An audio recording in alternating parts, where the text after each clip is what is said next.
ada kisah yang luar biasa, mirip seperti kisahnya Imam Ahmad ibn Hanbal, yaitu seorang dokter di negara Syria, di negara Syam, namanya Dokter Hisham. Dokter Hisham ini dokter yang ahli di bidang tulang atau saraf.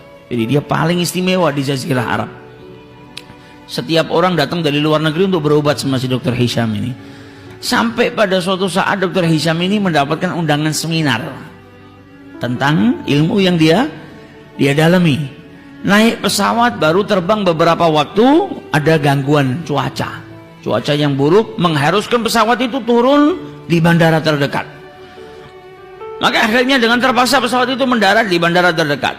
Dia tanya sama yang jaga bandara, ini kapan kira-kira pesawat ini bisa diterbangkan lagi? Oh, mungkin bisa makan waktu 9-10 jam, bisa sampai 12 jam karena cuaca buruk. Dan ini bukan bandara komersil yang di situ banyak pesawat mundar-mandir. Rumah yang sudah jelek, sudah rapuh. Dia berhenti, dia ketok pintu rumah tersebut, yang buka nenek tua, wanita yang sudah lanjut usia. Ditanya sama Dokter Hisham, apakah kau punya telepon di sini? Saya ingin mengabari tempat saya yang saya tuju itu karena saya saat ini tidak bisa melanjutkan perjalanan. Kata nenek tadi, saya nggak punya telepon, saya ini orang miskin, nggak punya apa-apa. Saya hanya punya teh dan sedikit makanan. Kalau kau mau silakan masuk. Saya berikan teh dan sedikit makanan untuk menghangatkan dirimu. Maka masuk Dokter Hisham, duduk, minum teh, dikasih makanan. Nenek tadi kembali ke kursinya. Kemudian di kursinya dia berzikir kepada Allah, berdoa kepada Allah Subhanahu wa taala. Dilihat sama Dokter Hisham, luar biasa ini nenek. Di malam hari dia duduk, dia berdoa kepada Allah. Tanpa Dokter Hisham sadari, ternyata di sebelah nenek tadi ada anak kecil yang terbujur kaku.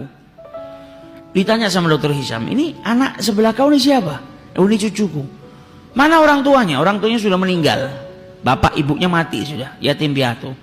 Ini anak saya yang rawat dari kecil. Ditanya sama Dokter Hisham, kenapa anak ini dari tadi saya lihat nggak bergerak? Maka dijawab oleh nenek tadi, ya anak saya punya kelainan, ada penyakit di tulangnya atau di sarafnya yang menjadikan sekujur tubuhnya nggak bisa bergerak. Dan kata orang-orang di sini nggak ada yang bisa menyembuhkan penyakit anak saya kecuali dokter terkenal namanya Dokter Hisham, ada di negara Syam.